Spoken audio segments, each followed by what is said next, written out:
merci de nous avoir, Annelise, merci de nous avoir invités thank you for à pouvoir inviting vous us présenter le champ to captant de Crépieux-Charmy. talk to you On est about the content de Crépieux-Charmy discuter avec vous des wellfield. We're very happy activités de to recherche talk qui to you sont about the menées research dans le activities cadre that de are being la carried out plateforme de as part recherche of de the Crépieux-Charmy. Donc Crépieux-Charmy le champ research captant platform. So Crépieux-Charmy, the c'est Crépieux-Charmy la photo que vous avez wellfield, juste this à is the gauche, photo that you're seeing ce on the qu'on appelle left-hand la side of the zone de screen. captage, la It's prairie de what we captage, refer to avec au as bout de the la flèche un catchment puits de pompage. meadow On va with revenir a sur tous pumping ces éléments. well at the On end a of the aujourd'hui choisi arrow. de faire So la we'll go back over these présentation different à 5 aspects. voix So pour there que are vous 5 people puissiez giving the presentation today. identifier This is so différents that you can acteurs de la identify plateforme de different recherche actors on the qui research s'appelle plateforme platform, de recherche de and it's Crépieux-Charmy. referred to as the Donc on a Crépieux-Charmy Research divisé notre Platform. présentation en 3 So parties. we've Dans un divided our premier temps, c'est presentation into 3 Perrissin parts. de la First of métropole de all, Lyon qui va we'll vous be hearing from présenter the en Lyon quoi Metropolitan les Authority. ressources, qui va They'll vous be telling us montrer en about quoi les the ressources resources and naturelles explaining de how the l'agglomération lyonnaise natural sont resources vraiment, of the on Lyon peut dire, area exceptionnelles. are Ensuite, on really a Frédéric exceptional. Morand Then de we'll Eau hear du from Grand Frédéric qui prendra Morand la from parole Greater Lyon, pour nous who présenter will la gestion present du champ to us captant. how Puis the Lucie wellfield is Pinasseau, managed on a Florian day-to-day basis. Then Mermillot-Blondin we'll et hear from moi-même Elle vous Volatier, Elle présenterons les Pinasseau, activités de recherche en lien avec la Mermillon-Blondin to talk about plateforme the de research recherche, activity linked sachant que to toutes the ces platform, activités sont entièrement keeping in mind that dédiées all à of la these activities are préservation entirely de cette dedicated ressource to the exceptionnelle. preservation of this Voilà, je laisse exceptional donc la parole resource. So I'm à now going to Anne-Lise. hand over to my colleague. Bonjour à tous. Donc, je Hello vais vous présenter un everybody. petit So peu I'm going to present les to ressources you en eau sur la the métropole. water Donc, resources la for the métropole de metropolitan area of Lyon, Lyon. c'est 59. So we're looking at 59 municipalities in the metropolitan area, 534 square kilometers, 1.4 million inhabitants who are supplied with water. We have 11 catchment area sites, 10 for groundwater and just 1 for surface water. It's a lake. So just 1 treatment station, because for the groundwater, we're lucky enough to have drinking water, potable water. We just need to make sure that it's safe. So we've got 60 or so pumping stations, 60 or so tanks, for 4,000 kilometers of network. So the Lyon metropolitan area is very rich when it comes to the water resource, because we've got a lot of surface water. We've got 2 waterways that are quite big, the Rhône and the Saône rivers. We have a certain number of underground water tables, so of the Saône and the Rhône. We've got deeper water tables like in the east of Lyon, and a bit like the molasses water table. So it goes even further than the east. And then in the north, we've got the Cailloux de la Dombe underground water. Our catchment areas are mainly located in the alluvial water table of the Rhône. So I will go through the details of that a little bit later on. We've got a number of catchment areas in the east of Lyon, 2 small catchment sites in the Saône area. Now we have So there's the Crépieux-Charmy catchment area, which is very important. Today, it is used for over 90% of the population. So the average consumption is 240,000 cubic meters per day, with peaks at 300,000 cubic meters. So this just zooms in and shows you the hydrogeological context of the Méribel-Jonage Canal, which is where we have the catchment area. So the site is, there are 2 channels that come into the site. It's the separation of the Rhône at the entrance to the conurbation. To the north, we have the Méribel Canal, and to the south, we have the Jonage Canal. And on this area, there is part of the East Lyon water table that comes. And then we've got the Dombe water table. And then we have the Rhône alluvial groundwater that goes through to Lyon. So the groundwater is an unconfined groundwater. It's very productive, but it's used an awful lot. It's used a lot for irrigation, but also for drinking. So it's a fairly vulnerable site when it comes to pollution as well.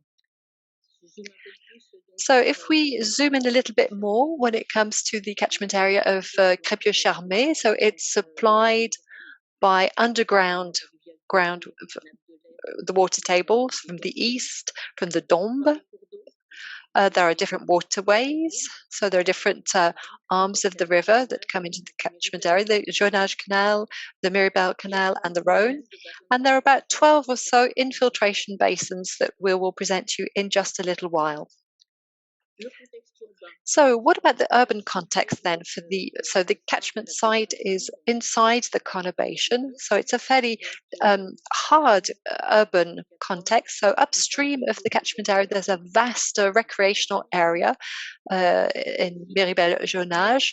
The site is surrounded by transport routes, the railway, the ring road and the motorway. And then there's the city itself, which is very dense. And then there's the peripheral area. So there are different risks involved. So for a while now, we've been developing a considerable monitoring network, whether we're talking about the underground areas, the groundwater.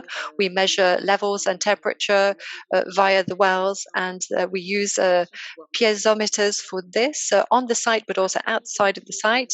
We also monitor the surface waters. We look at the infiltration basins, the different branches of the road. We look at level, temperature, flow rate, and there are 2 alert stations, one in the well field itself and one 30 kilometers upstream, that allow us to acquire data about physical and chemical properties. So we've got real-time data acquisition, we've got a very big database, and this is completed by a lot of sampling and analyses carried out in the lab. So I'm now going to hand over to Frédéric Morand, who's going to talk about the well field in more details. So hello everybody. So Frédéric Morand. So I'm going to explain to you how everything operates and how the well field is used on a day-to-day basis in order to make sure that the metropolitan area of Lyon has drinking water. So here what you're looking at is the production system that supplies the metropolitan area of Lyon with the Crépieux-Charmy well field, which is the main resource, as Anne said. So 95%, it covers 95% of the production for the metropolitan area. Then you've got the lake here, which is a recreational area upstream of the catchment area. So you've got a backup source if there's a problem with the well field, and then there are peripheral catchment sites that are present in the east and elsewhere. So all of these systems feed into 3 main plants, so Crépieux, Villette, and Croix-Luisé. These are pumping stations. So we simply disinfect the water with a gas-based system. So the water is of very good quality. It's potable water, so we simply have to make sure that we transport it correctly and so that it can be distributed to the 3 main networks that are used for the conurbation. So 4 bar, 6 bar, and 11 bar networks. These networks, we're looking at 4,000 kilometers of pipe work, which is why we need a big disinfectant to ensure that the quality of the water is the best kind of quality. So let's zoom into the production system now. So this diagram represents what we refer to as the production complex for Crépieux-Charmy. Here represented, you've got the well field.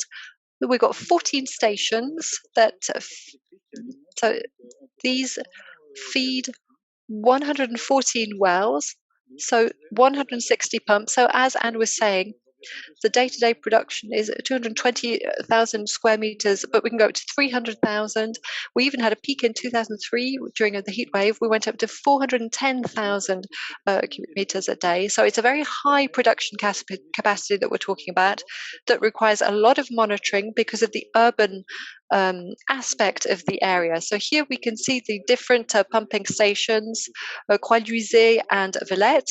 And here we're seeing the lake. This is the backup source in case there's a problem in the well field or in case there are other events. This lake is used.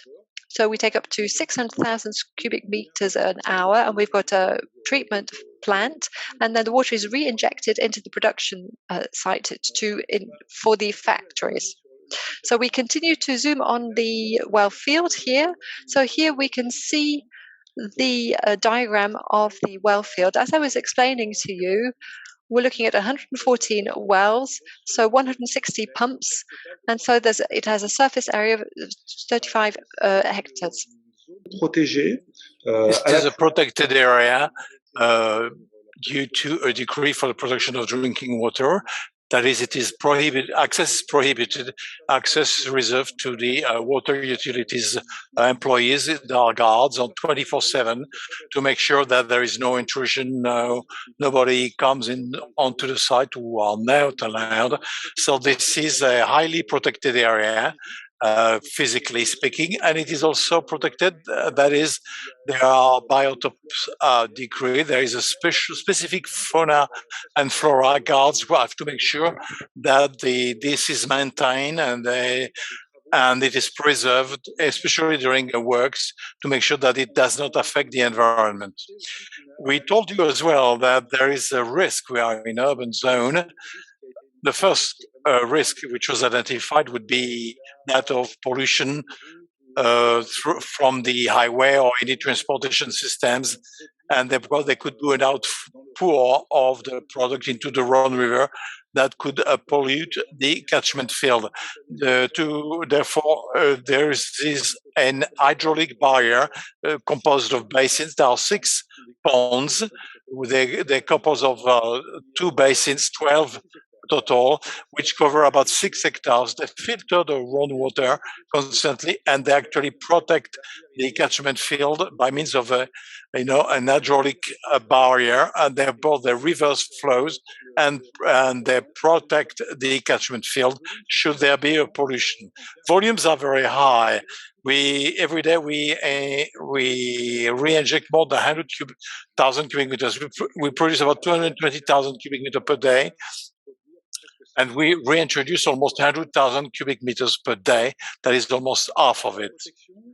The protection of the catchment field makes it possible to do artificial raising of the ground, especially at low level, in low level situation. However, it causes a risk, and this is the interface project is involved. We reinject a lot of water, and we need to improve the monitoring of water quality to make sure that the water that we reinject does not cause risk. This diagram gives an illustration of the operation of the hydraulic barrier. There's river, wells, flows are, from the river to the wells, captation well. In case of pollution to the river, well, the pollution will degrade the quality of surface water, but out of the table as well, and will pollute the wells. In order to compensate this pollution risk, the infiltration ponds have been created, or basins, to do a piezometric dome to this pollution. And it makes it possible at the same time to raise the level of the groundwater table, which can compensate for possible low-level situation or dry situation. So this is a part of the interface project. There are several sequences depending on the operation of the basins. Or this Crépieux-Charmy catchment basin provides 95% of Lyon Metropole water supply, and there are numerous works which are there to serve all the users. In these works, there are pumping stations and reservoirs, or 64 pumping stations throughout the territory. They collect water, they raise it to the higher altimetric level, and then ensure water distribution to our customers. In some pumping stations, they do water quality to the user. So we add chlorine in some pumping station to ensure the water quality. And then we also have reservoirs, water towers, about 60 water towers and reservoirs, all types, from the small one, semi-rural 200 cubic meters, including large urban ones, or with several thousand cubic meters of water. All the facilities is driven by what we call a control center. Control center comprises 12 operators, 24/7, to ensure the water supply service those operators in real time, well, they ensure they follow the catchment field, and they know the conditions in the reservoirs and water towers. They have all the data about water pollution, and they also have support system, Hublot, for example, to display all information or intervention, including human intervention. Rosalie, which is dedicated to the protection of the catchment field, and should there be a pollution, we actually run scenarios and provide best response should there be a pollution crisis.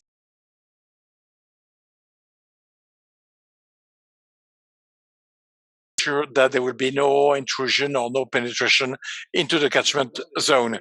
This command center ensures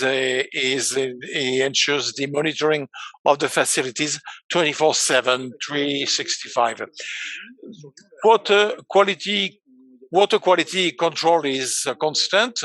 We have official control by the regional health agency, but also by the operator. We do more than 100,000 measurements per year through regulation, and more than 230,000 as an operator. And we do have KPIs to ensure that water conforms with all quality requirements, biological and physical chemical quality as well. In addition to this conventional control for public health, we do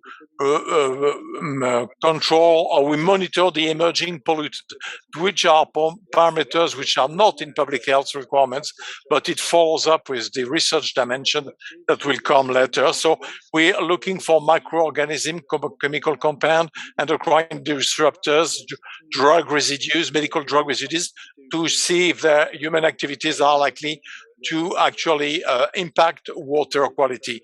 So we do this as operators, but also for the as an operator platform. And I give the floor to the research platform.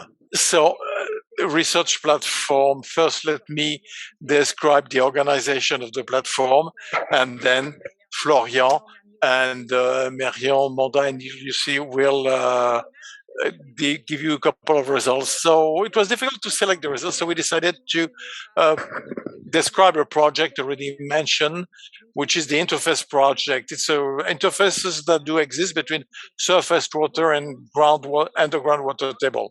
We'll see how they can actually protect the quality.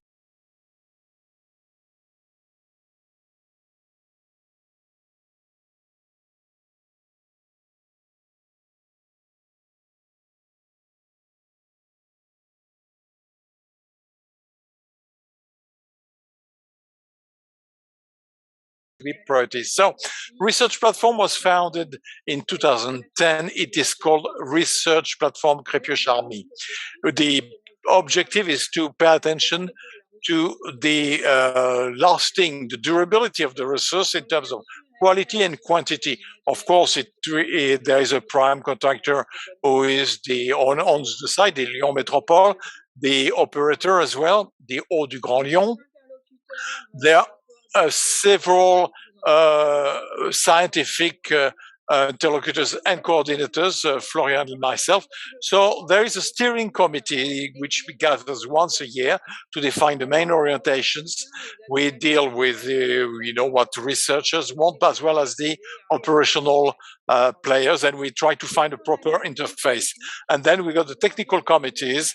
They meet at different intervals. It depends on the needs of the project and on the need to give a feedback. So you see the current partners in the box here for the platform, but it evolves with projects. Well, those are the long-term historic partners. You see the two rivers. At the top, the Mirabel Canal. At the bottom, the old Rhone. At the bottom photo. On the bottom photo, you see a piezometer, which makes it possible to follow the actions between the river and the groundwater table. We rely on the operator's data, as Dan said. Well before the data from the researchers, the operator wanted to monitor the resource, be it surface one, rivers, or water that feeds the infiltration basins, but as well as the groundwater table and the pumped water. So a significant turn was made in the 2000s, where we have continuous recording of several variables and the telemanagement system. So we do have a database which is very rich. We also rely on experimental systems or devices designed for precise research purposes. There is always the concern to monitor surface waters and groundwater tables. At the bottom photo, called Basin 2.2 with 2.2, there is a sort of a pilot scale pond, which makes it possible to remove some management constraints from the system. Well, the advantage of the platform is that it relies on a set of a collective of researchers and operators. And that's the first original dimension, and it's been on for 12 years. So what we do like is to raise innovative academic ideas while, keep remaining very operational, constant, and concrete in all the projects. Research lines before going the project, well, the interface project, paint, So we 4 lines of research. Everything that has to do with the protection of the catchment basin or catchment field. We ensure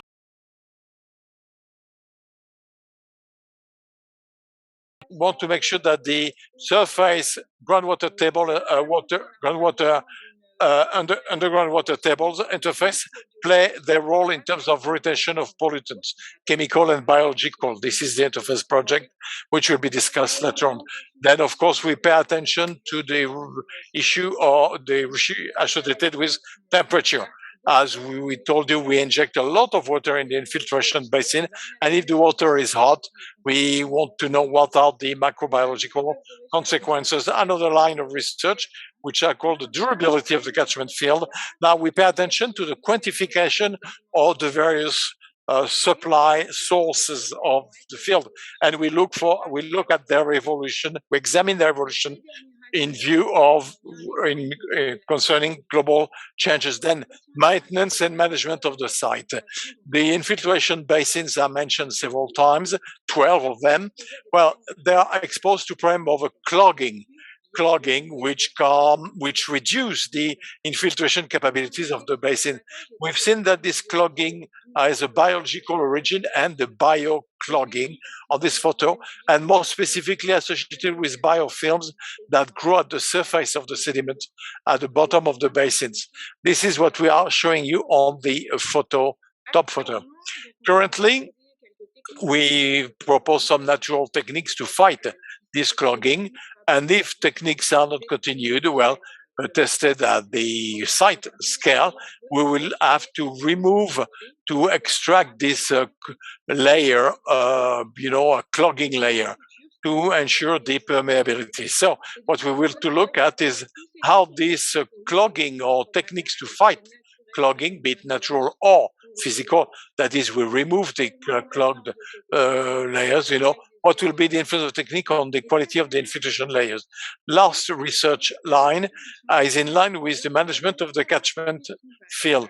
114 pumping wells. What's interesting when we got such a volume, such a pumping capacity, is to know if, according to the environmental condition, it is wise to privilege some of the wells, or maybe all the pumping wells are protected and well protected, in which case we will use one or the other. So this is the first action. Second action could be, again, with the infiltration basins, and it is in line with their design and supply criteria. The infiltration basin, when they are being implemented, well, the operator provides a sand layer of 30 centimeter thickness. So one of the criteria in the future will be to look to see if this infiltration support, which is provided, and we see on the bottom photo, facilitates the quality or improve the quality of filtration water. There is also measure in terms of the supply to the basin. That is, they're supplied by the water of the old run, but beyond a certain turbidity, we stop the supply to avoid overclogging. So one of the questions right now is to see what would be the relevance of these management criteria for the clogging and, of course, on the quality of the infiltration waters. So that's for the research questions. I will now give the floor to Florian, who will discuss the interface project.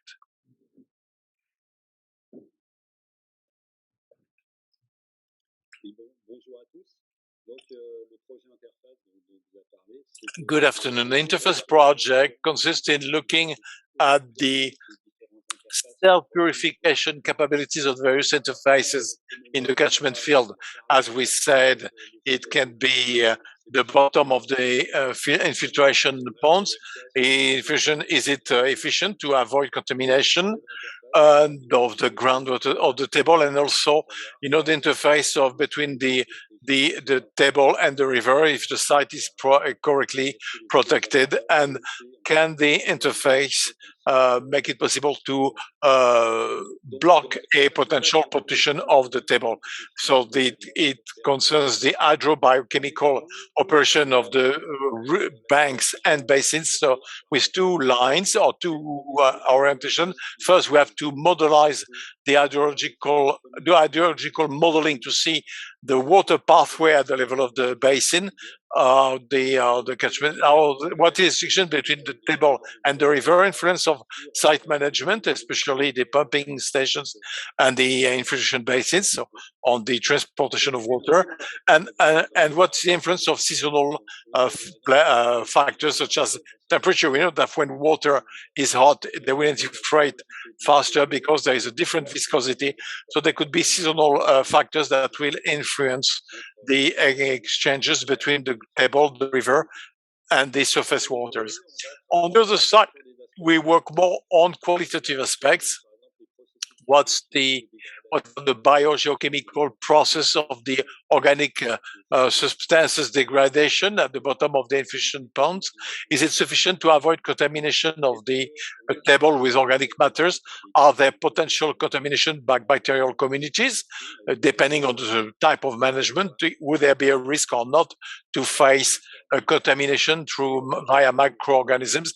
And we also look for possible emerging pollutants with passive sampling. We'll come back to this later on. So by coupling the two lines, we try to clearly assess the role of the interface in the protection of underground water tables in self-purification and retention, and therefore we'll try to answer at best at what would be the vulnerability of catchment field in terms of purification.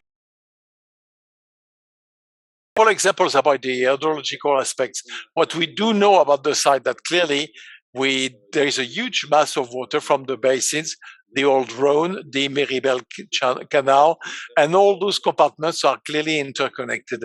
The major problem that we may face in such a catchment field, that is the water there is actually connected to the road. So when it comes to quality somewhere, there is a major problem to get traces, chemical traces, to know, for example, what are the water transfers in these two systems. And as we mentioned earlier on with Anne, clearly we cannot use easily fluorescent tracing, otherwise the users would have a fluorescent water at the tap and would not necessarily like it. So the team working with us in Grenoble does hydrogeological modeling, relying on the water levels and on the changes of temperature.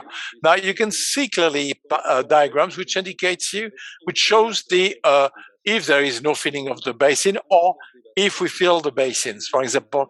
And the lines you see there are, these are the current the flow lines assessed by the model where, for example, we do pumping through some wells. And you can see that in such a case, everything that is in blue means that water comes from the Méribel canal, and it goes into the catchment field and will feed a lot of the wells.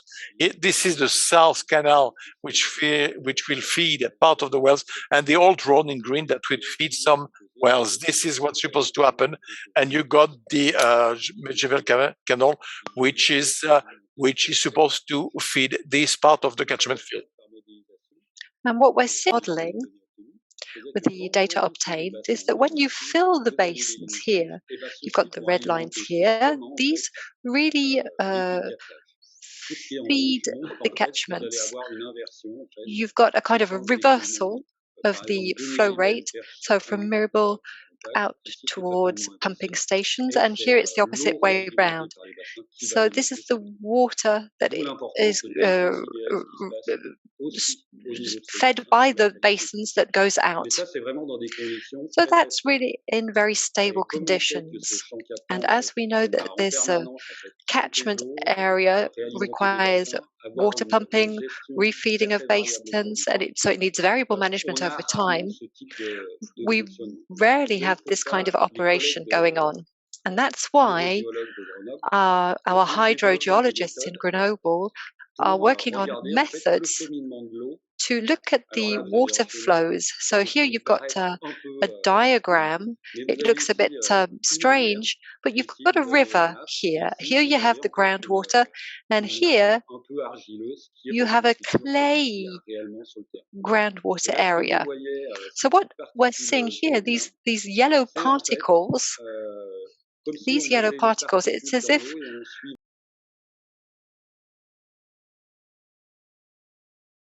go over time. So with this clay level, you've got particles that take a long time to get down to the groundwater. Sometimes it takes up to 400 days, and that's without a basins. That's where you've got the infiltration, where you've got a water intake. Now, when the basins are full of water, if you look at these particles again, you've got the displacement of these particles that's kind of up and down. This is because there are changes in direction in the water supply. So the particles take a lot longer to move. So it's this kind of approach that is currently being developed, focusing on transfers to find out, what is the speed of these of the travel of these particles. So I'm now going to hand over to Lucie, who's going to talk to you about what we're currently doing on the platform.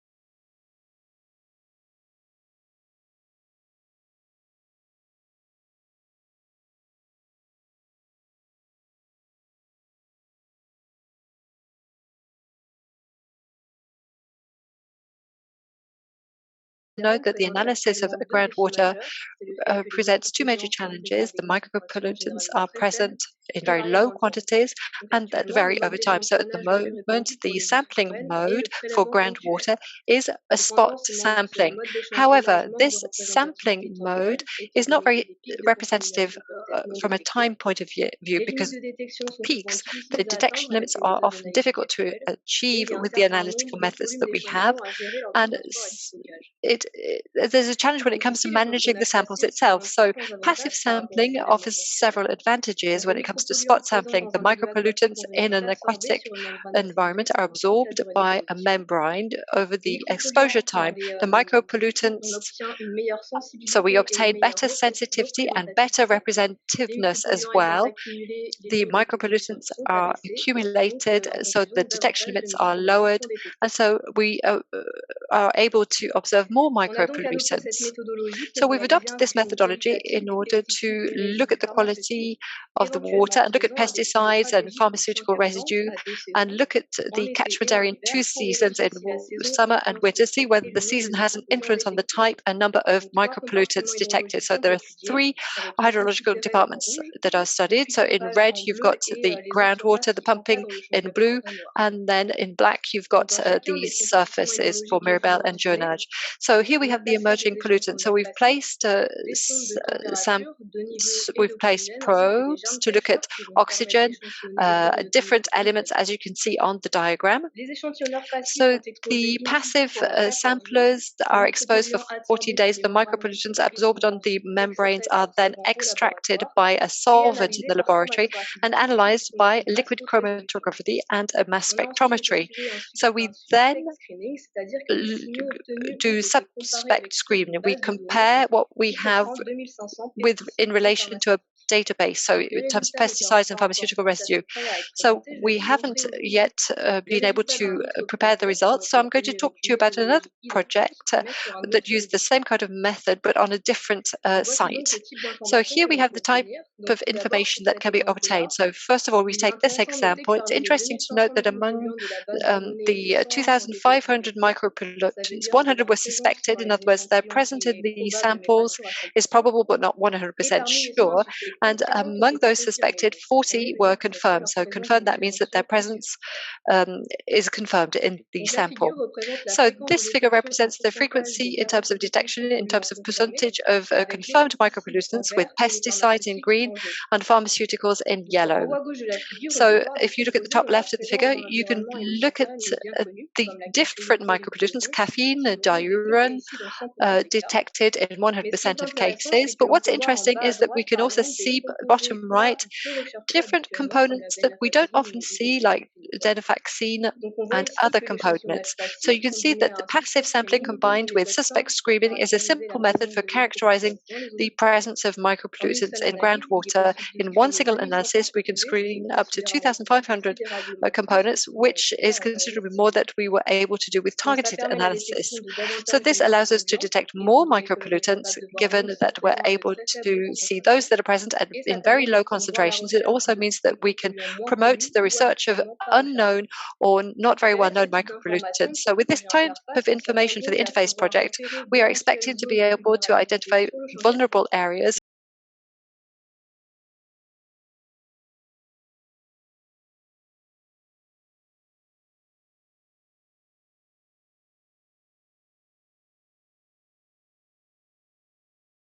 So you've got an air view of the well field on the left, and on the right-hand side, we've got an empty basin and then one that's full, and we've got the catchment area with the different wells. Hopefully, we are on time. Thank you.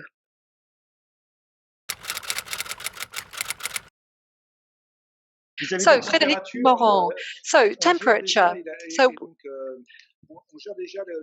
we already manage the level of basins according to temperature.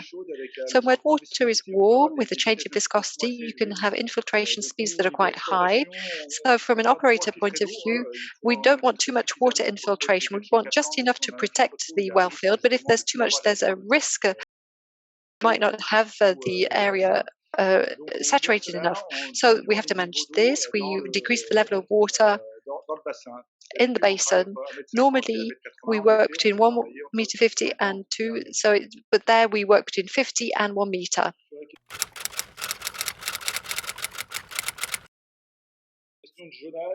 Now, with respect to the zonage area and the quality of water,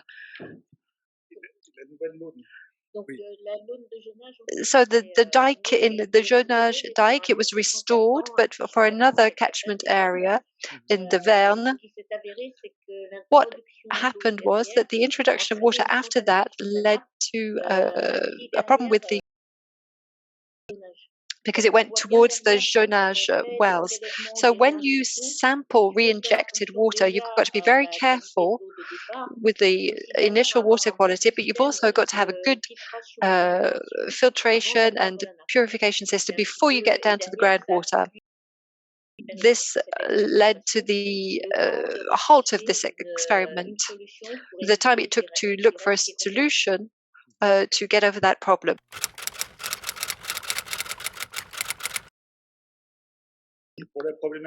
And then for the question of the low flow reduction, so with the research program and the model to understand the water flow, it's important to understand what's going to happen with the 30% drop.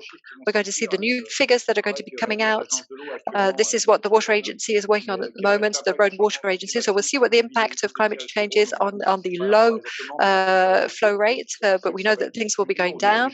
We know that it's going to be more difficult for the well field, certainly. So we're going to be looking at the IT models. Maybe they will give us some ideas, some solutions about how to go about things.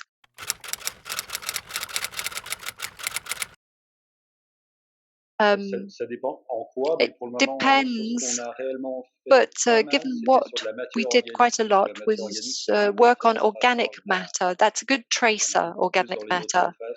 We got more in surface water than in groundwater. And when it comes to the program, we've done 3 campaigns, 2 or 3 runs already, and there's a drop in organic matter. There's very little organic matter in the groundwater in the well field, and this is quite reassuring because we've also got systems for measuring microorganisms, and these were developing at a very low rate, and this is taking us in the right direction, I have to say. We've got a top quality resource, and the interfaces are playing their roles. They're purifying the water. Now, when it comes to pesticides and pharmaceutical residue, we're still analyzing things, but clearly there's a big difference between what you can find from a trace point of view in the groundwater compared with what you might find in the Mirabel Canal.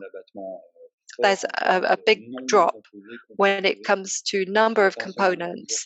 And of course, we're not talking about concentrations that are dangerous for health at all. We're really talking about, nanograms per liter.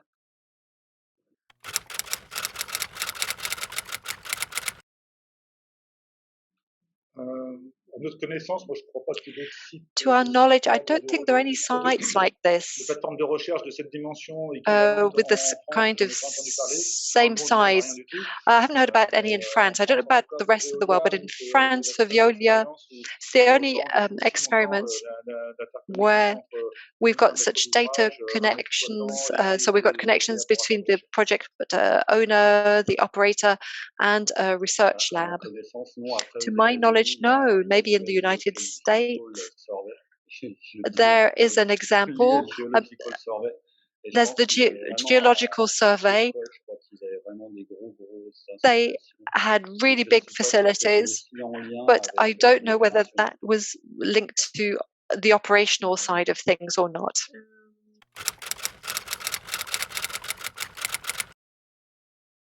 Yes, of course, because if you're constantly infiltrating, then you will have a clogging problem at the end of the day.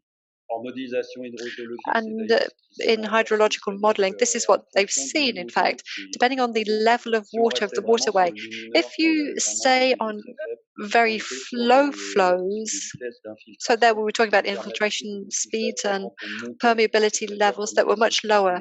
So we used the banks where there was less filtration, and so there was less clogging.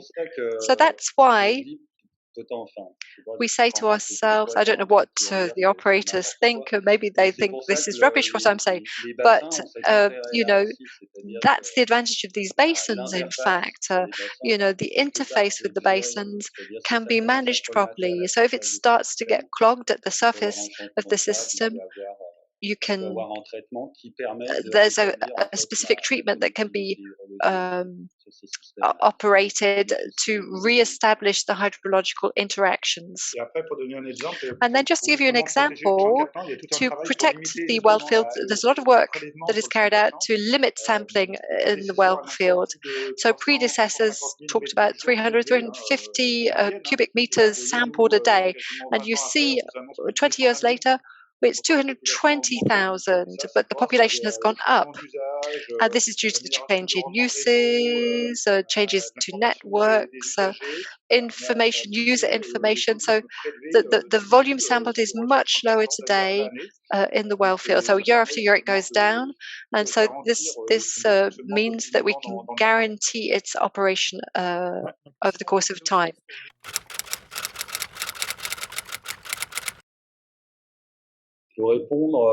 I can answer that question partly. Already some work had been carried out on trenches. There was some sampling on the filtering medium in the past. It was Thierry Liniarski and Cécile Delon who did this. And in fact, they'd done some sampling at different places, and they saw that there was a buildup of contaminants on these media, mainly in the basins, and in fact, in the bottom. So they didn't necessarily see a strong buildup of this kind of contaminant. But there are perhaps other things that go down. But in terms of metals, there was no sign that there was any form of saturation of the environment.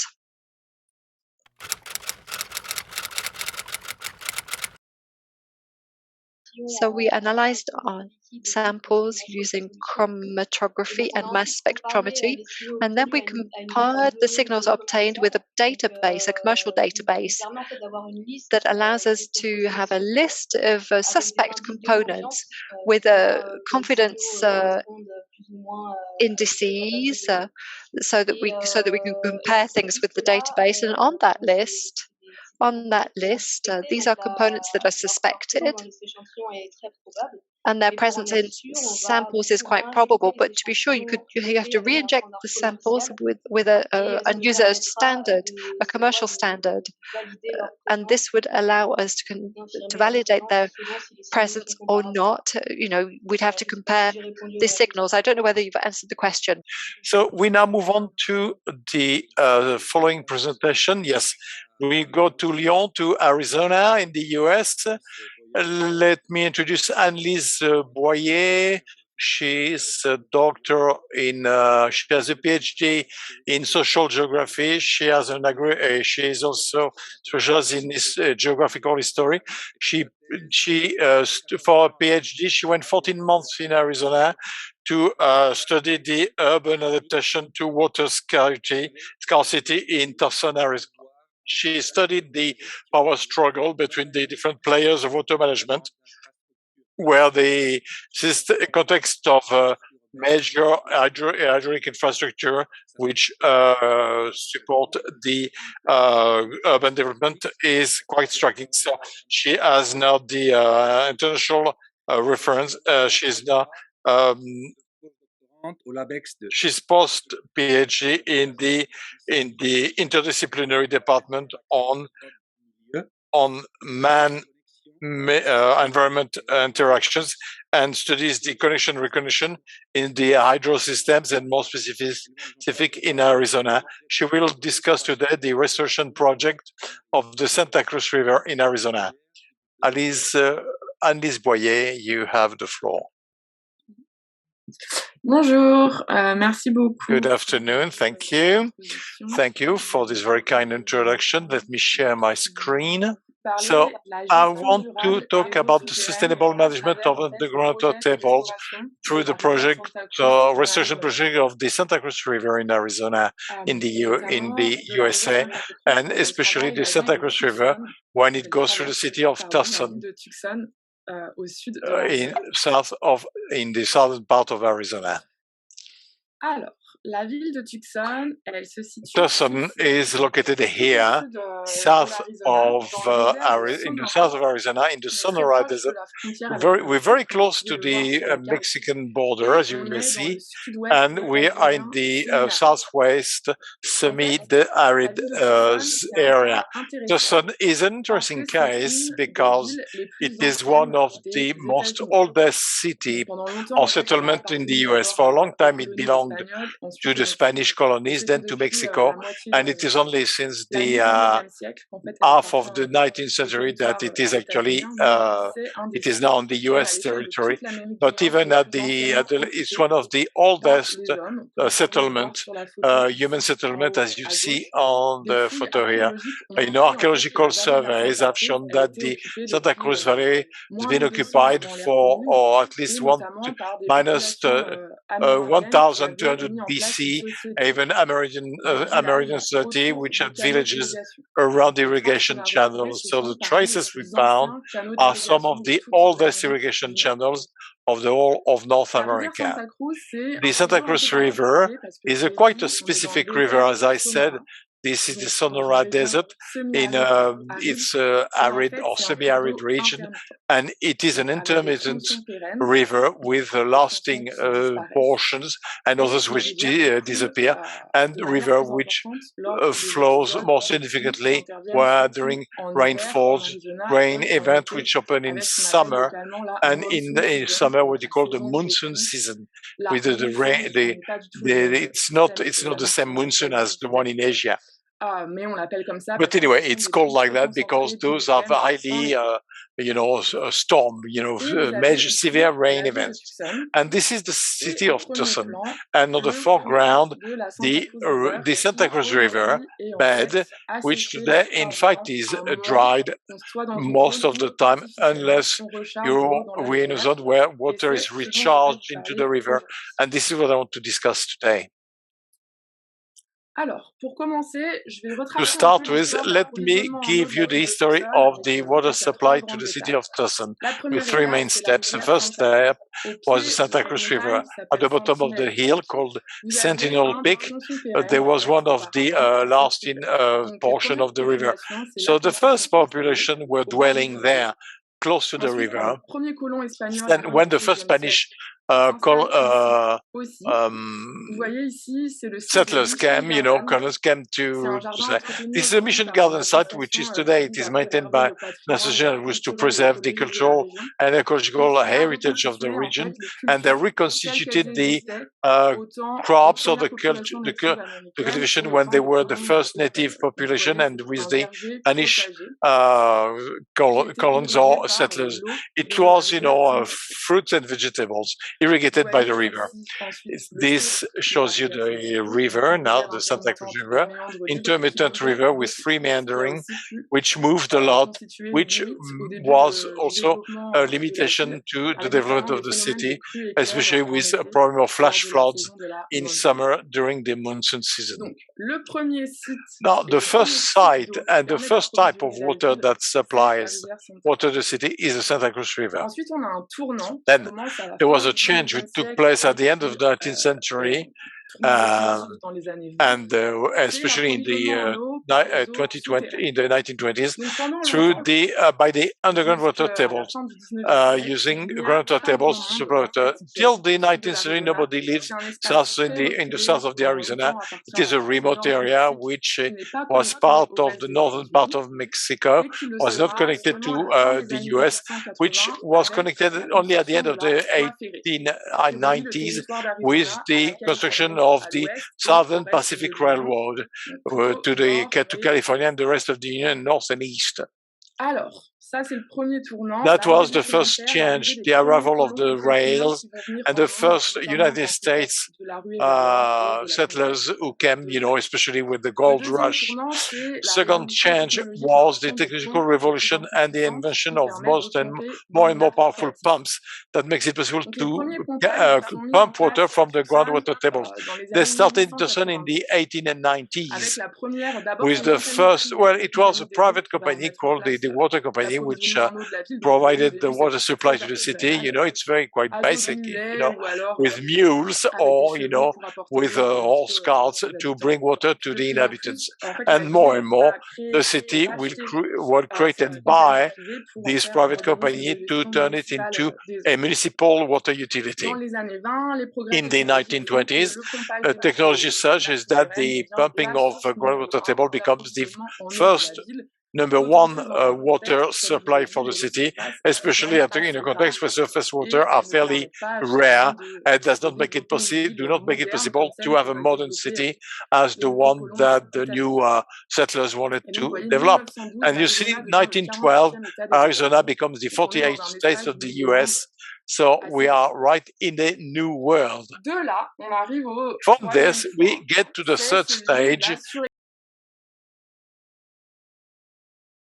water tables. As of the 20s and 40s, and even more in the 60s, the city of Tusson as a demographic explosion, which led to the overexploitation of the groundwater tables.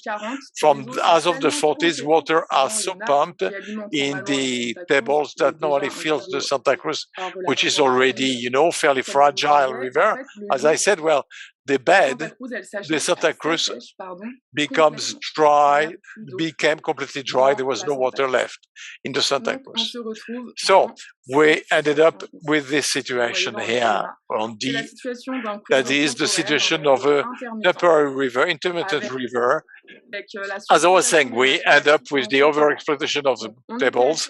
So beforehand, we were more in that situation where there were tables which were still full at high levels, which would supply the intermittent flow of the Santa Cruz. But in the 40s, they ended up in situation the intermittent river in the context of groundwater tables, whose level dropped. So the river does no longer hold water and is no longer fed by the tables.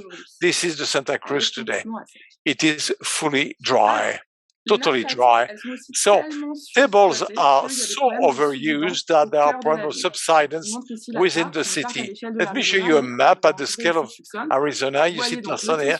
You see the urban fabric, and within the urban fabric, there are locations where subsidence, ground subsidence, so because the table emptied or were depleted in the city with risk for the urban facilities, housing, piping, any urban infrastructures, which end up being at risk. In addition, the overexploitation is such that fossil tables are dried up, depleted, and even if supply water to the whole city. This was in the cities in the 70s. In the summer, they turn off the water supply. So it's almost a water scarcity, water shortage crisis in the 70s. So I'll use this context to explore this idea of what tools do we have available against overexploitation of groundwater tables. Well, mainly three tools. The first one, to transfer surface water from channel to replace what is pumped from the table, reduce the captation from the tables, and do artificial recharge of tables. And in Arizona, the three solutions have been implemented since the 60s and 70s. First solution, well, to fight having the over-exploitation, well, okay, and in order to be able to supply the city of Tusson, which grows rapidly following the Second World War, first solution, to mobilize another water source. This water source is the Colorado River. The Colorado River, which goes to the Central Arizona Project. You see this canal built in the early 70s and which was finished in 1993 for the connection with Tusson. So you see it's a huge canal, open sky canal, in the middle of the desert, and with pumps which raise water so that it goes from the Colorado River to the city of Phoenix and then Tusson. This canal is 500 kilometers long. That was the first solution. Second solution, to control and regulate pumping. In 1980, the Arizona state passed a law, the Groundwater Management Act, which today is considered as this very sort of, innovative law for table water management. Well, it has four main lines for sustainable management of the groundwater table.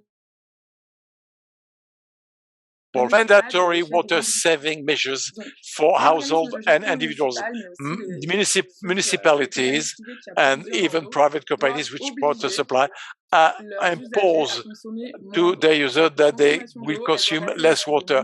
It has to go from more than 1,000 liters per individual per day to 500 maximum. That was the first stage. Second point, to stop irrigated agriculture. We can no longer expand the irrigated fields in Arizona. And that's a change because one of the economic pillar of Arizona is irrigated Arizona cotton field, salad field. Third point are the economic players which have to prove that they can supply, they can get water for over 100 years to develop their activities. And those for the real estate developers where the city is exploding, real estate developers cannot build all over the place in the 80s, but they must prove that they can have water supply for 100 years. And meant is the self-yield, you know, which is the in the groundwater table, and the purpose is which was done by the law, is to achieve a long-term balance between annual under table water collected and the recharge between 2025, a natural and artificial recharge. So we're almost at the end, you know, which seems to be so remote in the 80s. Now, why is this important? Because in the 70s, 80s, Tusson resembled this on the old postcards. It was an oasis city with a lot of grass stuff and swimming pools, and you know, in the desert that was insane. So what happened after the law is that Tusson will remove most of the grass in the city, then to recharge artificially the tables. First one, so with water from the Colorado, which comes from the Central Arizona project, you know, which I showed you a couple of slides before. Water comes from the Colorado. You can see here the channel. It comes to Tusson, and then it is recharged thanks to infiltration basins in this site here, you see. So the Central Valley Recharge Recovery Project. So recharge recovery. So all the water coming from to the Colorado to Tusson is recharged into the tables. It's not just for sustainable management of aquifer, but there was a huge problem when the city was connected to the Colorado water. It is more salty, and it has a pH different from the one that came directly from the tables, and the Tusson piping in Tusson was all. And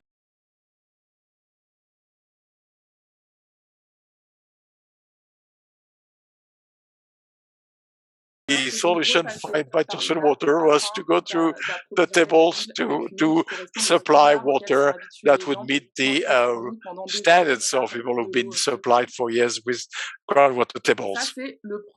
So that's the first point.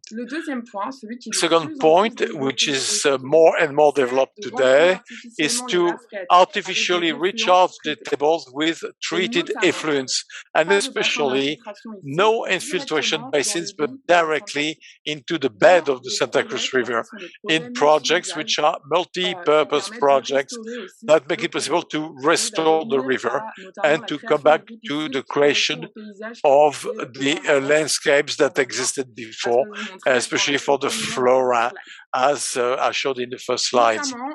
And especially there is a project initiated in 2019 by Tusson Water. It's the Santa Cruz River Heritage Project. And you can see here the two photos. It is a project, they're filling effluents treated with a wastewater treatment plant, which is upstream from the site. And you see heritage means that to recreate the heritage of Santa Cruz River, cultural heritage, you know, the city linked to the river, and it's ecological heritage to the flora while recharging the table.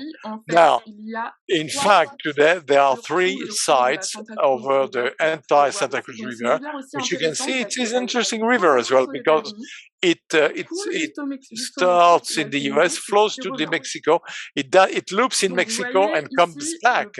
So you see the first point there is the Nogales Central Wastewater Treatment Plant, where Nogales River, Sonora in Mexico, and Nogales, Arizona are treated here in the wastewater treatment plant. Then they are released in the discharge river and recreate a flow with oxygen. You see ripicides, with the vegetation, shade areas, and a landscape of a natural oasis in a desert where it's very, very hot.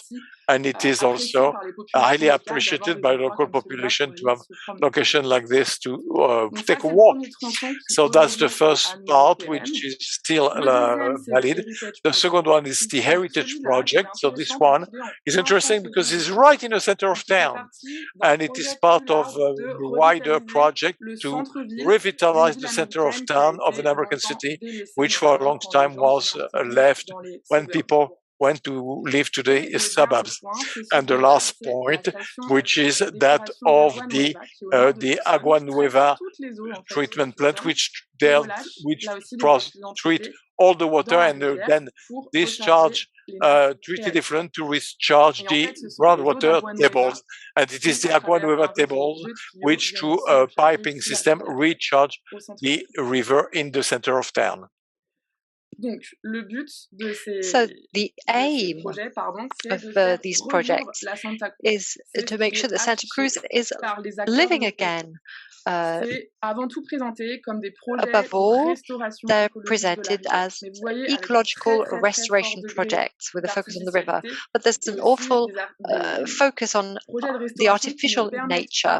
So these are restoration projects that don't make it possible to restore the ecological connectivity of the rivers, because there are big sections that remain dry because of these projects that are highly localized. However, behind them, you have this obligation to fill up the water table again. So these efforts, at the end of the day, do produce results. So these graphs are from Tusson water. I've modified them to obtain the right quantities. So you can see that the water in the water table, so you can look that there is a drop, so replaced by the Colorado water, and Tusson is a city that really wants to have a sustainable, it wants to develop a sustainable management of its water. So there's a focus on collecting rainwater, for example, at the moment. So what we're interested in when it comes to groundwater is that we can see that their consumption is going down. We can also, if you look at the Arbor Valley, you can see that the artificially recharged water tables are doing well. But this practice is nevertheless localized, and there are parts of the aquifer where the levels are still going down. So the efforts are producing results, but the challenge is still huge. It's been in a drought situation since 2002. There are more and more articles and research showing that it's not just a drought, it really is it's all about transformations because of climate change, especially climate in the west of the United States. And the consequence of this is that there's a shortage when it comes to the Colorado River. And this shortage, it's a legal expression that's decided by the federal government. And in fact, Colorado has an artificial river system. And so you can see all of the users in this state. So there's a shortage of level 1. In other words, the states are not receiving all of the water that is due to them.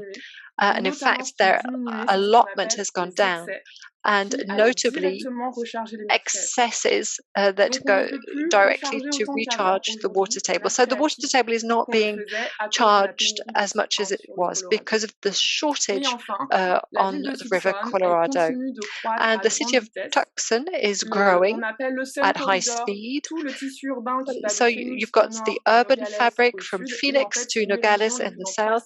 It's one of the regions with the biggest growth rates in the United States, and it already had water problems. Today we're looking at 1 million inhabitants in Tusson. So if you look at the last map, it's the US drought monitor for the west. So you can see Arizona is here. It looks okay. It's abnormally dry, but it's not too bad. The problem is that here in Colorado, at the head of the basin, there's still a very bad drought. So the solution has not yet been found. And that's it. Thank you. Thank you for your attention.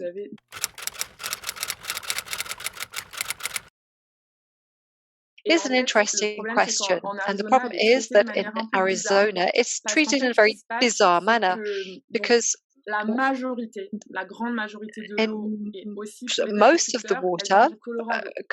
and C'est un comes système from Colorado, extrêmement including for artificiel farmers. avec So it's a un highly partage de l'eau artificial system qui with est a water extrêmement sharing contraint, system avec des with droits lots of sur l'eau, en fait, qui sont restrictions, with distribués aux différents water acteurs, rights that are agriculteurs, villes, etc. shared between different Donc en fait, la stakeholders, question, elle se pose farmers, même the pas city, dans ces etc. termes-là.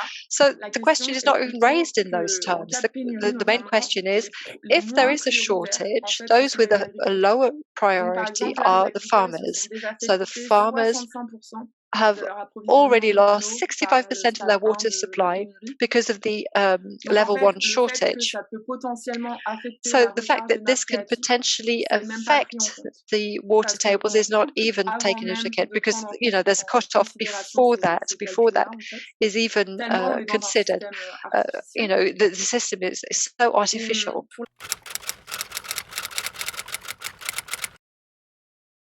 la deuxième question sur les And then for effluents, the justement, en second fait, question une concerning partie du postdoc effluents, dans lequel je so travaille part pose of the cette question-là. postdoc Parce que le that I'm projet, working on notamment raises that Heritage question à Tucson, au because centre-ville, the il est présenté par heritage les in acteurs locaux Tucson, comme une grande the heritage réussite. system, it's presented as a Et en big fait, il a pu mettre success. ces And processus-là de recharge directement dans these les égouts de la rivière, ils ont été recharge rendus possibles par des processes lourds were travaux made qui ont été faits dans les possible stations thanks to a d'épuration lot of pour les heavy-going moderniser. works in Donc, treatment le plants to traitement est modernize meilleur, l'eau them. qui est So the reversée, treatment is elle est better, the presque water traitée au seuil de la is potabilité pour almost les habitants. treated to a Mais potability par level exemple, à for the Heritage, inhabitants. le fait que But l'eau recharge la nappe en plein with respect to centre-ville, the Heritage en fait, Project, ça the fact tend that à we're reconnecter recharging in the middle l'inférofuge of de the la Santa city, Cruz à we're des connecting sédiments flows pollués par une to décharge polluted qui avait été sediment, oubliée de sediment source, en fait. polluted Une décharge by qui a été discharge fermée that à la fin everybody des had années forgotten 60. about. Et justement, on Discharge that étudie dates back to comment the c'est end pris of en the compte ça 60s. par So, les you know, how acteurs is that taken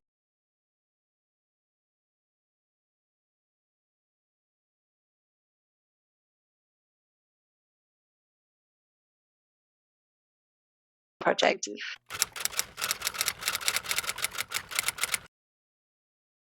Well, it's normal if you didn't understand it, maybe. That point is extremely complicated. C'est-à-dire que, In other par words, exemple, les promoteurs immobiliers so real estate developers construire un lotissement who want to build some kind of co-ownership outside of the city, when they go and see the development department of the city to obtain the different authorizations, so they have to go to the state of Arizona to say that they want to develop this area, transform it into a housing estate. They have to prove that legally there's going to be access to a water resource for a 100-year period, and that has to be renewable water. So either there has to be a pumping system connected to the water table, or there's a kind of a right, and it's written on a paper. They are allowed to use the Colorado water. So they have to prove that there will be no problems over a 100-year period before they can actually start their development project. I went through this quite quickly because in the west of the United States, there's a big difference between water and paper water. So, you know, when there are rights that can be exchanged, that can be swapped, etc. So it's complicated.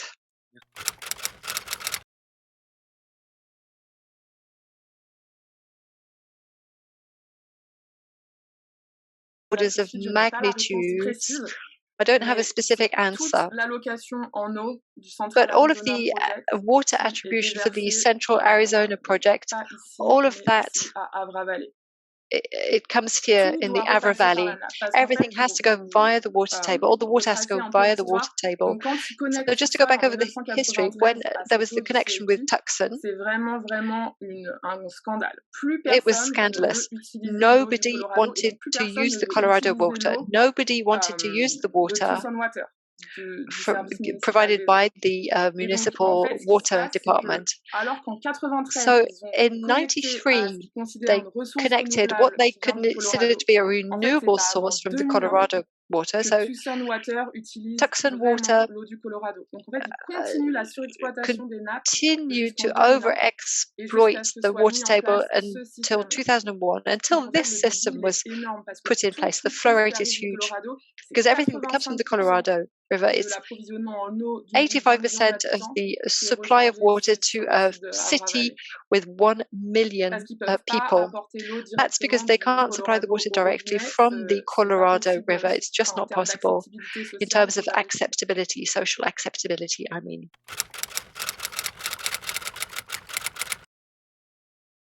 Les vrais chiffres. So it's impossible, obviously, to find the real figures, or at least specific figures with respect to that question. They say something like 10%.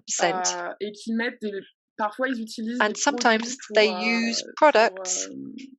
faire que l'eau elle s'évapore. They use products to make sure that the water doesn't evaporate too much. But this, again, is one of the scandals of the Central Arizona project. Every year they do studies. For example, they have looked into using solar panels, but it really is very, very expensive. They're looking at maybe just covering it, but there again, the cost is very high. The history of the Central Arizona project is interesting because it's financed by the federal government. So many stakeholders from Arizona they're very much indebted in relation to the state because of this huge infrastructure that was built in the 60s, and the federal government is no longer financing big facilities like this. So, they have to find other resources. They would have to find other resources, and so it's just not possible for the moment. So we're going to move on to another example from another country, another case in Holland.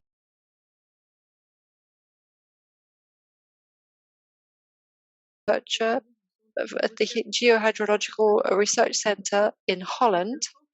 So it's a center that aims to transfer scientific knowledge into applications that can be used by people working in the water sector.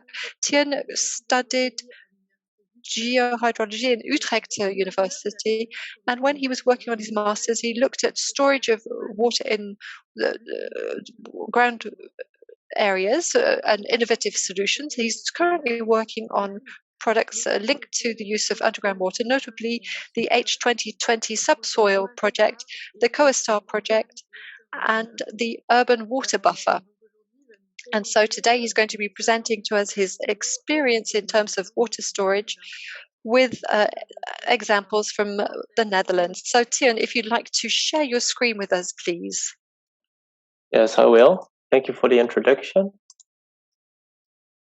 Now I'm sharing my screen. So welcome everybody. I am Teun van Dooren and I work as a hydrogeologist for KWR Water Research Institute in the Netherlands. And in my work, I mainly focus on managed aquifer recharge for a sustainable water supply in coastal areas. And today I will talk about recent examples and developments of MAR, or managed aquifer recharge, in the Netherlands for drinking water production, but also for agriculture and urban water supply. But first, some words about my company. So KWR is a Dutch water research institute owned by the Dutch drinking water companies given in this figure over here, including one Flemish one. It's called the Watergroep.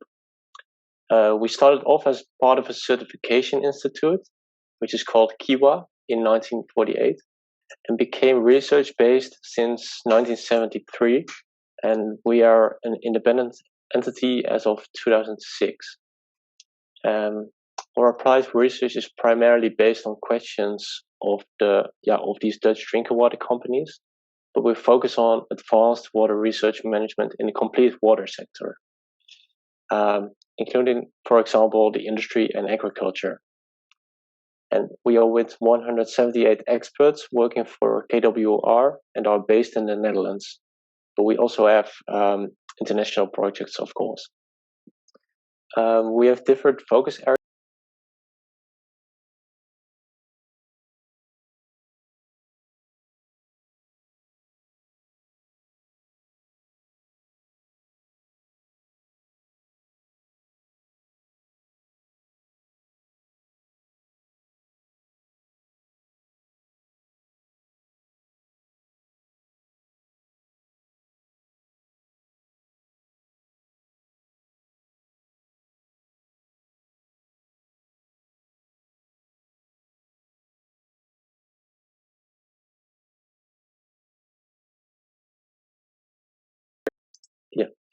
So the water cycle is currently under pressure because of climate change and population growth, resulting in, for example, salinization of groundwater or seasonal water shortages.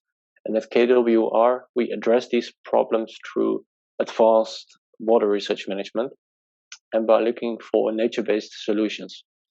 And as a hydrogeologist, I focus on the sustainable utilization of the subsurface to contribute to a more robust and sustainable urban water cycle. And my work focuses on managed aquifer recharge. So maybe on this part of the figure, I will focus on this part of the figure. But also, as you can see in this figure, we work on more aspects of this urban water cycle, including, for example, subsurface storage of heat,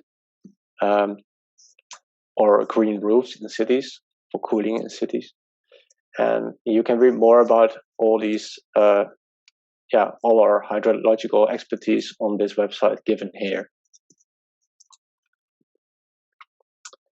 The subsurface has played a key role for drinking water production in the coastal part of the Netherlands. Managed aquifer recharge, or MAR as it is abbreviated, has already been applied successfully in the coastal dunes of the Netherlands for over 65 years to safeguard the drinking water supply to large cities like Amsterdam and The Hague. And based on this knowledge that was built up with this system in the coastal dunes, we developed other more local applications of managed aquifer recharge in the past 15 to 20 years for a sustainable water supply, not only for the drinking water sector, but also for agriculture or greenhouse industry, or urban water management or urban water management. And I will go into a few of these examples in the coming slides. To start off, we will first travel to this western part of the Netherlands, where the coastal dune system is located. Here you can see it by the yellow ridge. Here you can see a cross-section from the coast to more inland. Yeah, this is the cross-section. And here at the bottom you have the hydrological basis, and on top of this you have an alternation of aquifers that can provide groundwater flow and clayey aquitars that prevent groundwater flow.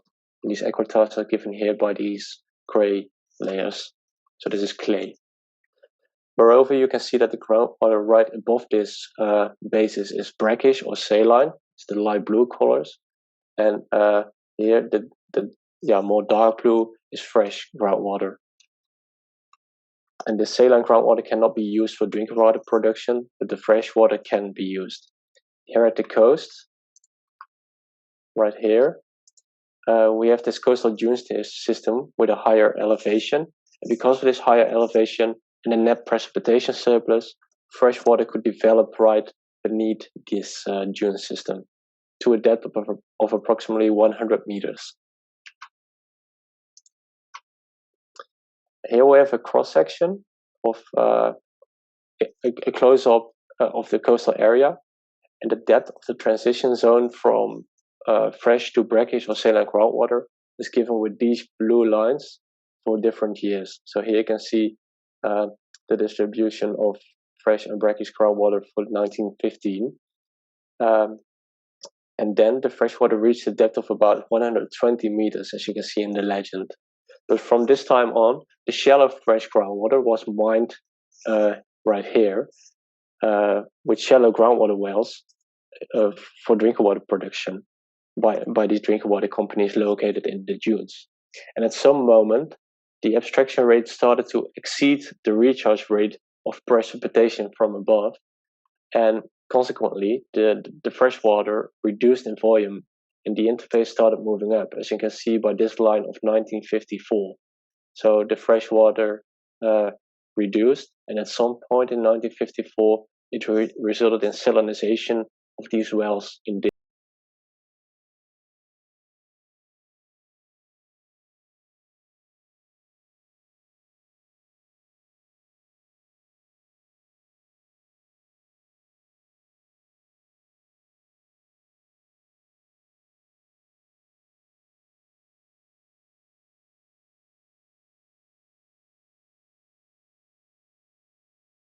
the River Rhine and the River Meuse, and they let it infiltrate into the system. And consequently, the fresh water that originally was formed by rainwater was now additionally recharged by river water. And the volume of fresh water could be restored, as you can see with this line, 2000, and reaching a depth of, again, like 90 or 100 meters. And this water system has been in operation for about 65 years now, and is being applied along the whole coastal strip of the Netherlands, as you can see here. The system is used to provide the cities of Amsterdam and The Hague with sufficient drinking water, and it produces about 185 million cubic meters a year. And if you want to know how these infiltration basins look like, that recharge the aquifers from above, well, it looks like this. So it's quite a beautiful nature area as well. And it belongs to the Natura 2000 because it inhabits a quite diverse and unique flora and fauna as well. So it's really beautiful. So now you know the background of managed aquifer recharge, and it's important for the drinking water production in the Netherlands. And with these 65 years of experience we gained with this system, we developed other managed fresh water management in coastal areas. So now I will travel to these low-lying polar areas right behind the coastal dune system. Let's go to that. Here you can see the cross section again. So now we'll focus on this area. This area is mainly situated below sea level. So the influence of the sea causes groundwater to be mainly brackish or even saline at some locations, as you can see right here or here. And a large part of this area is mainly characterized by vast areas of greenhouse agriculture.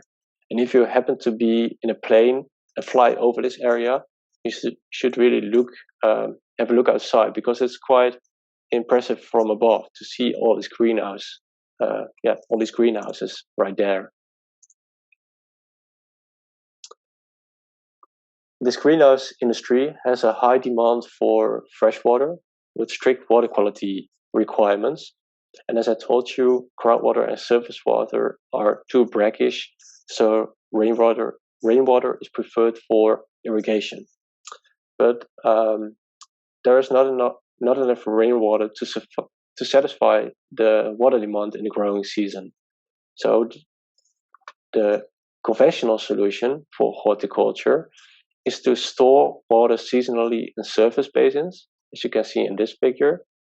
However, these basins have limited capacity, require a vast area of otherwise valuable land. And that is where our first local application of MAR comes to screen. It's called ASR, or Aquifer Storage and Recovery, by using groundwater wells. ASR is a subvariant of MAR, and the concept of ASR for greenhouse agriculture is as follows. In winter, there is a surplus of rainwater falling on these greenhouse roofs right here, which can be collected and infiltrated to the subsurface by means of a well. And in summer, there is demand for extra irrigation water right in these greenhouses, which can be extracted from the subsurface again and distributed to the greenhouse. Well, of course, some kind of pre-treatment has to occur before you can infiltrate this rainwater, because there are some particles in it, for example. But the great thing about ASR is that the subsurface itself is also a treatment step. The subsurface filters out undesired components from the water, and it maintains the water quality that is desired by the greenhouse industry. So at a first glance, it is a suitable alternative for these surface basins I showed you in the previous slide. Well, is it that simple? No, it is not. as I told you, the ambient groundwater is brackish or saline. So, and this fresh infiltration water that goes to the subsurface has a lower density than this brackish saline groundwater.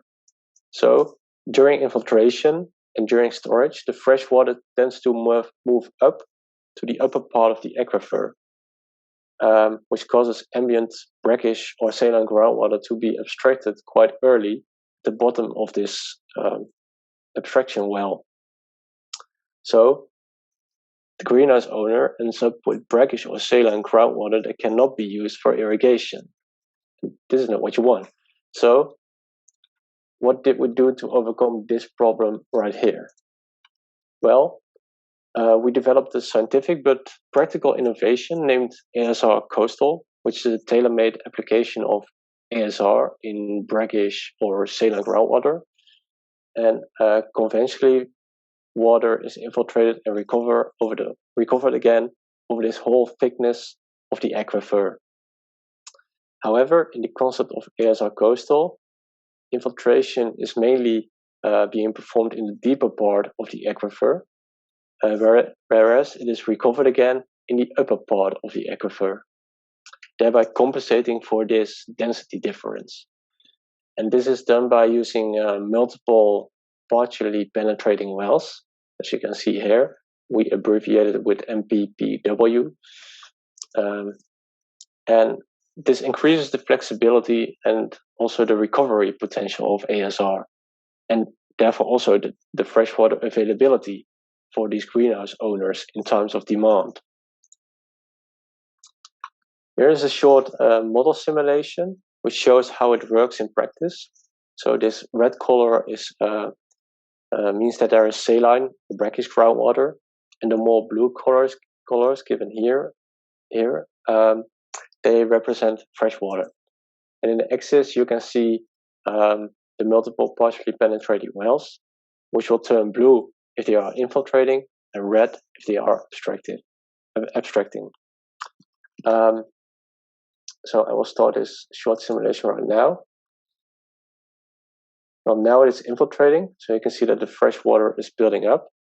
And as you can see, the pumping is adjusted to where the fresh water is located. So as soon as a screen turns salt, which is the case right here at the bottom when it turns red, then abstraction only takes place with screens that are not saline anymore. And this results in an effective abstraction of the stored freshwater without leaving significant amounts of it behind in the aquifer. And as you can also see, it is not a binary operation of injection and abstraction, but it's more flexible based on the actual water supply and demand. So when there's rain, it can infiltrate. When there's a demand, it can abstract again. And this alternates with the weather forecast. This concept is currently successfully applied at multiple sites and at different scales, ranging from 2 hectares to 250 hectares, and from one well to multiple wells for infiltration and recovery. And greenhouse owners are really satisfied by this concept because it increases the freshwater availability in times of demand.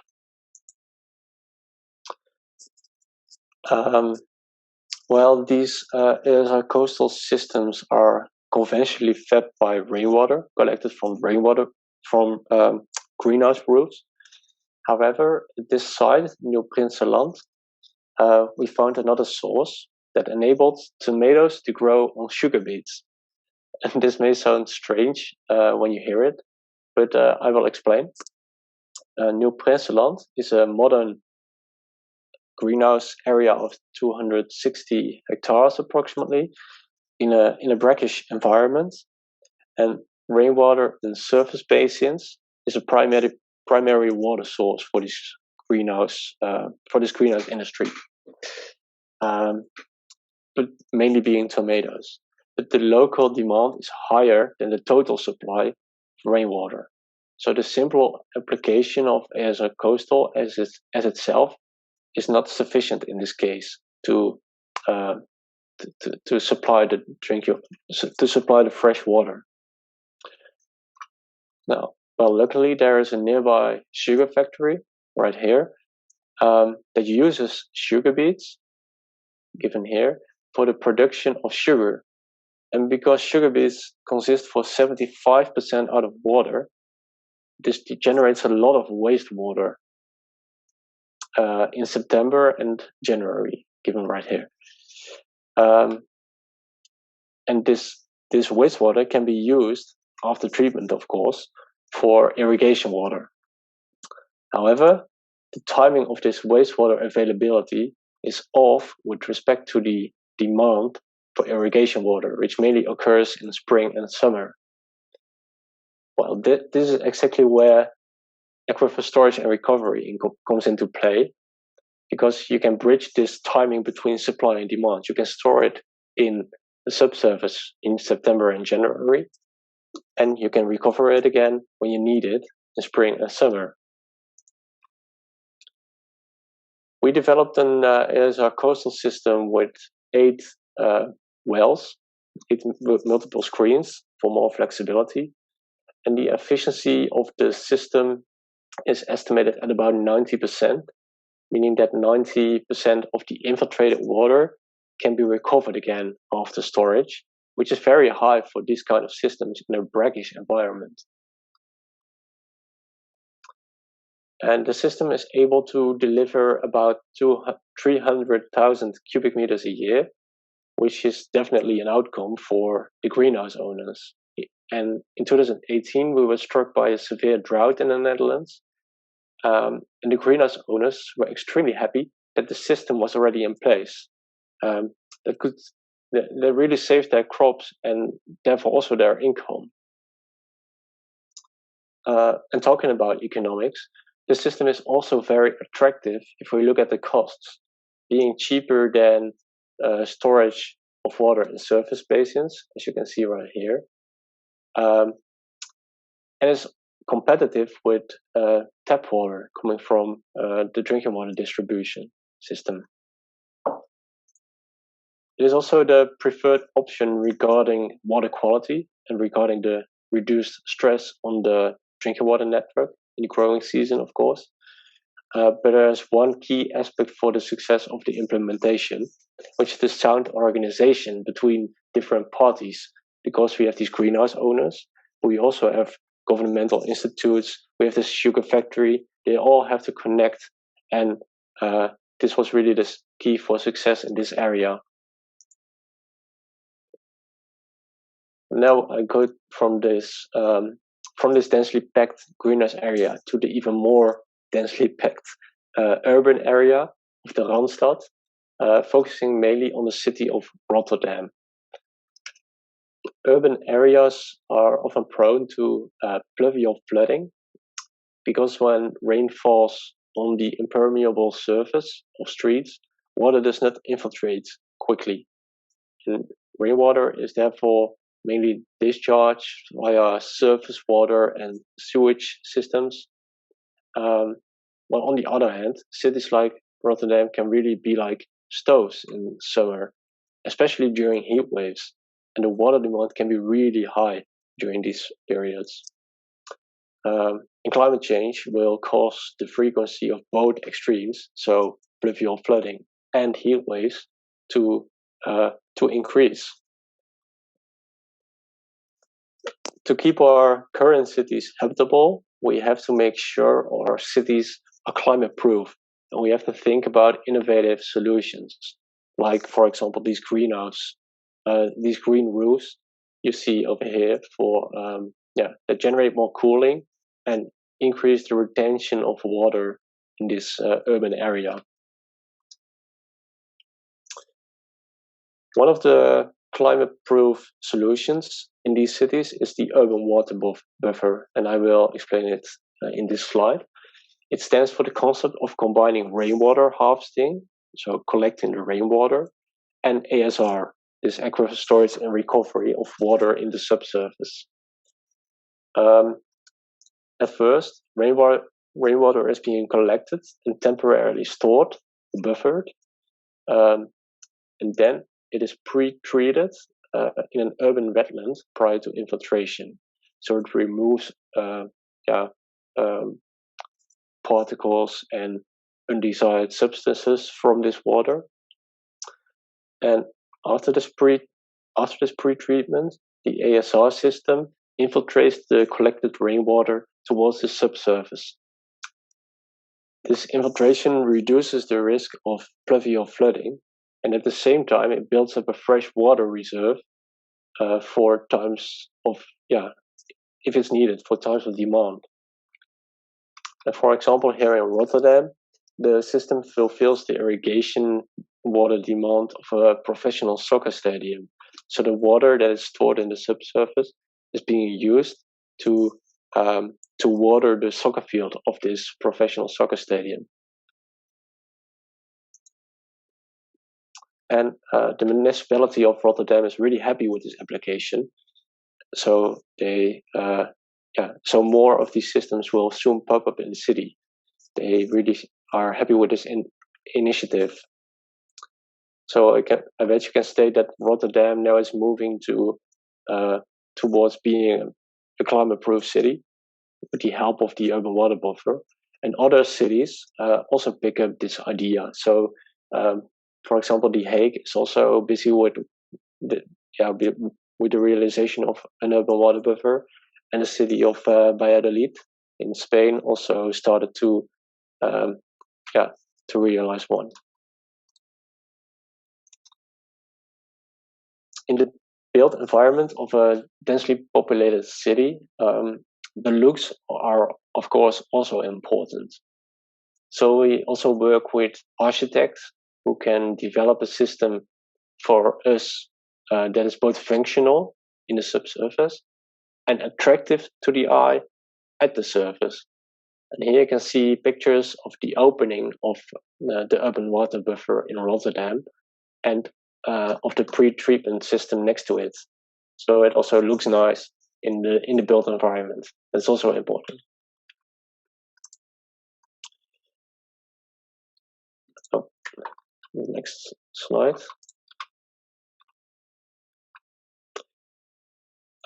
These were all concepts that have already been successfully developed. And I now go back to this coastal dune system I showed you in the beginning, where we are currently developing new strategy to improve freshwater management. The strategy is a combined application of managed aquifer recharge, which is already being applied in these dunes, and brackish groundwater abstraction from deeper in the aquifer. The idea is that the abstraction of brackish groundwater right here from below this fresh water volume will cause the fresh water volume to grow because it's being pulled down, and it potentially prevents salinization of these more shallow wells located in the shallower bit of this aquifer. Moreover, today we have better technologies to desalinize brackish groundwater and to use it for drinking water production. Maybe some people know the technique is called reverse osmosis. And with reverse osmosis, you can turn brackish groundwater into fresh water, and you have a stream of more saline groundwater, more saline water you have to dispose of. So, in short, with abstraction of brackish groundwater, we can increase drinking water production, both by increasing the stored volume of fresh water in the dunes, and by providing an additional source of drinking water. This concept is currently being tested in a field pilot near the city of The Hague, and this pilot is called Freshman, and it's funded by the European Union. It's a live EU live project, and we are doing this project together with the drinking water company Dunea. as part of this pilot, we installed an abstraction well in the center with several monitoring wells surrounding it.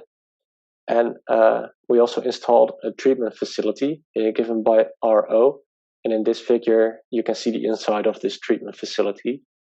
And we are going to study the effects for the coming 3 years. So maybe in 3 years, I can present the results of this study. I will short go into the results I just obtained last month to see what happens with this brackish groundwater abstraction. Here you can see the resistivity measured by some measurement techniques in the subsurface. And as you can see, the resistivity is high in this part and lower in this part. And saline groundwater has a lower resistivity than fresh groundwater. So you can see that here we have fresh water, here the transition from brackish water, and here the groundwater is saline. And these codes are for production wells or abstraction wells. So this depth interval corresponds with an abstraction well. And when we start abstracting with all 3 wells, we see that this resistivity profile goes down. So we can say that freshening is occurring in this part. But as we look closely to these lines, we can see that salinization is actually occurring at this lower trajectory because saline groundwater is also pulled up by this system. And the value of 10 approximately corresponds with the transition from fresh to slightly brackish groundwater. And if we follow that trajectory, we can see that the fresh void, the interface is pulled down by approximately 5 meters. So the concept tends to work at this location. Then we can see for each well what the concentration is that is being abstracted. And we can also see that this shallow well is turning fresh quite early. This middle well is also turning fresh, but more slowly. And the deeper well is turning salt a bit, and this corresponds well with these measurements. So these are just some results I wanted to show you because they just came in.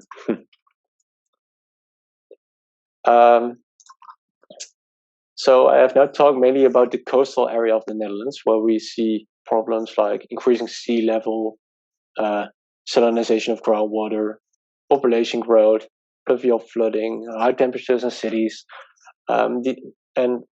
The concepts I showed you can address local problems.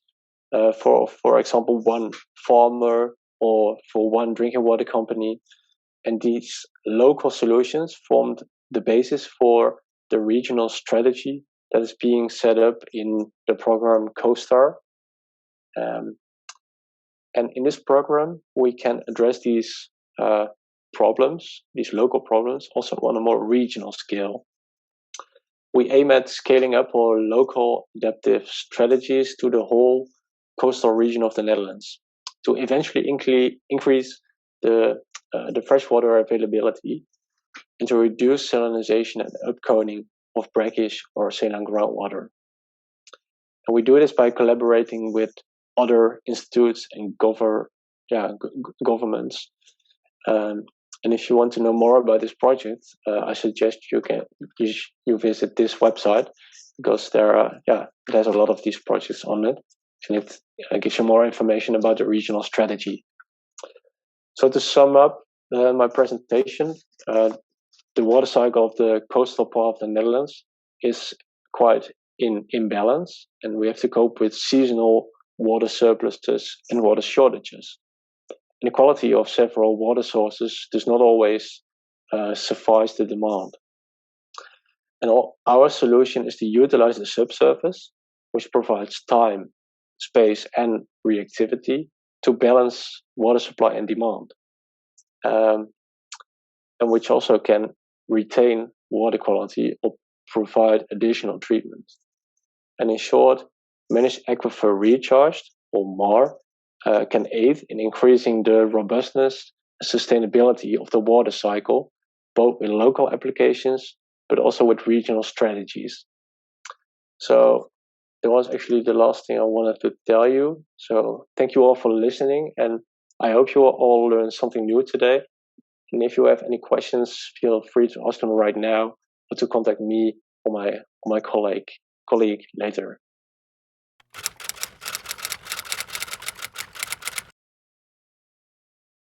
Yeah, and I wanted to add to it that the Netherlands are really designed to dispose of all water, but in these days we have to deal with droughts and salinization. So we actually have to use this water, and we are reinventing the water system of the Netherlands and redesigning it right now. And it's really a big challenge for the coming years to make sure that the water that falls on our country, that we retain it and that we can use it for later times when we need it.